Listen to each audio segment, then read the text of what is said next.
What's going on YouTube? Josh here checking in. We're going to be talking about attempt selection for powerlifting meets and likewise just in general maxing out. So even if you're not a competitive powerlifter and you want to learn about maxing out the right way, well, this is the video for you. So if you're not familiar with powerlifting, there is basically 3 attempts that you get for every single lift: the squat, the bench, and the deadlift.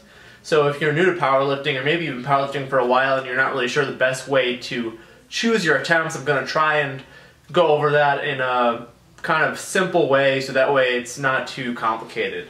So basically we have our attempts up here. There's 3 attempts, right? 1, 2, and 3. So I'm going to basically show you guys 2 potential methods that you might want to use as far as attempt selection. So this first method is based off of a percentage of your 1 rep max. So assuming 100% is your 1 rep max, then basically you're going to use this method. So your first attempt is your opener. That is generally a good place to be, would be between 87 and 92%. Alright, this is generally a weight that you should be able to do a triple of easy on any day. Okay, that's why there's a range, because everybody's percentages for different rep ranges are a little bit different. And in general, if this is your first meet, this is your first experience powerlifting, you want to definitely be on the lower end of things. And I might even say for somebody who's first meet, you might even want to open as low as 85%. The reason being, in a powerlifting meet, if you do not successfully complete any of the lifts, whether it be the squat, bench, or deadlift, you're automatically out of the meet. So let's say you go on squats, you open at 92%, and you get 3 red lights on your first attempt. You have 2 more attempts, but if you get 3 red lights on your next 2 attempts, you're out of the meet. So obviously that's not what you want to do. So first one, you're opening. You're starting light, you're just getting your name on the board. Honestly, the way that I look at the opener is your last warm-up. Think of it as doing your warm-up out on the platform under meet conditions. Alright? Your second one, that's going to be between 92 and 97%. Alright? This should be obviously a little bit harder at this point, but a weight that you could probably do either a double of or maybe just 1 rep, but you know, you still have more in the tank. Alright? This will be a really important rep because it'll help you gauge what you're going to do on your third and final attempt. Right? So our third attempt is going to be anywhere from 97 to 104%. And you'll notice that 97% is less than 100. It's not a PR. The reason for that is, in powerlifting, and even if you're just doing a meet on your own, it doesn't matter if you missed a lift. If you attempt 500-pound squat and you fail, it doesn't freaking matter. You don't get any brownie points for trying. You only get points for the lifts that you successfully complete. And not just, you know, if it's a squat, for instance, just because you go down and come back up doesn't mean it's legitimate. You need to go to full depth, etc. So it needs to be done to the technical specifications as well, which is why I don't necessarily always advise going for a PR on your third attempt.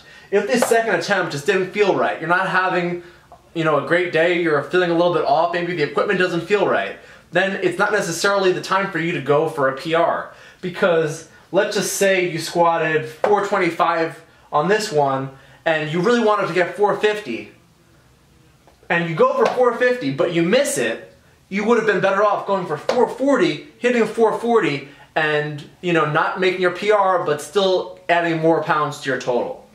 Now, one thing that's really important to consider is that when you go from attempts 1, 2, and 3, is the increments always want to be either the same or smaller. So that is to say, for example, if we were to just use these numbers, the difference in pounds, in absolute numbers, between 1 and 2 and 2 and 3 could be all the same. Say, for example, 20 pounds between them.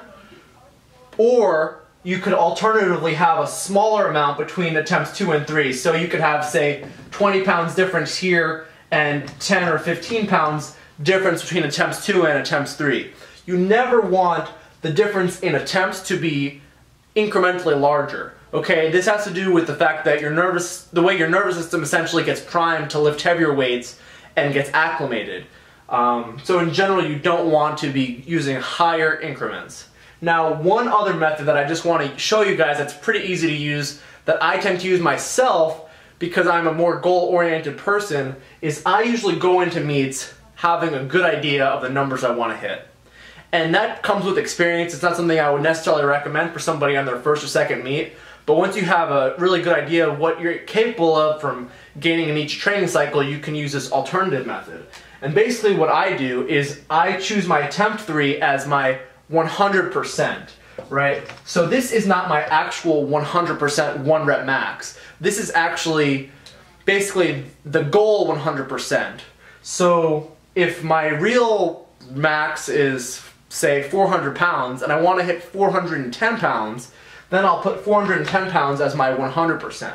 And then I'll make attempt 2 around 95 and attempt 1 around 90. Now you can see that this kind of idea of working backwards from your goal 1 rep max or your goal 3rd attempt is very similar to this method over here. One thing I haven't talked about at all is how do you warm up to these attempts?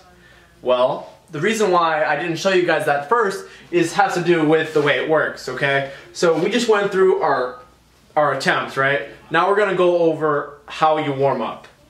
Now basically you'll see here I have a rough scheme of how you warm up.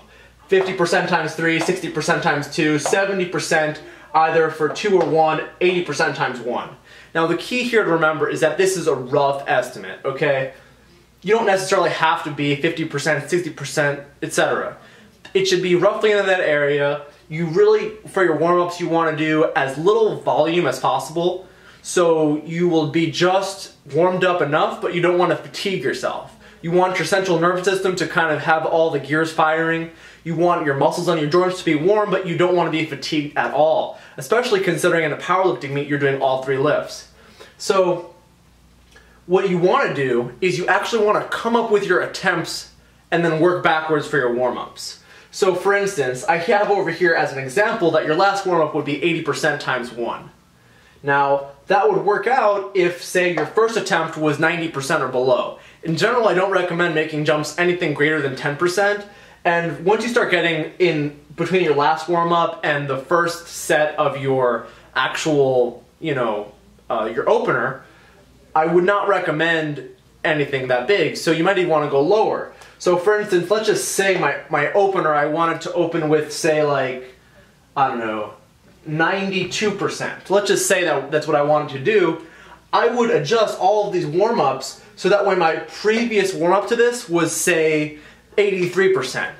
So that way it's 9% difference, and then I would adjust back as an example. So I'm going to use an example of my current 1 rep max for my squat, which is 435 pounds. The way that I would warm up in a meet with basically a conservative goal of hitting 440 pounds, which is a small PR, I would do 135 for 5, 225 for 3, 305 for 1, 355 for 1. I would open with 395, second attempt would be 420, and my third attempt would be 440. One thing that you will note is that I did, in this attempt selection, I did basically use that principle that I mentioned over here regarding the increments, okay? So, I'll get out of here. So between these two, it's a difference of 25, and between these two, it's a difference of 20. So you'll notice from attempt 2 to attempt 3, basically it's a smaller increment than from attempt 1 to attempt 2. That's pretty much all I wanted to say about this topic.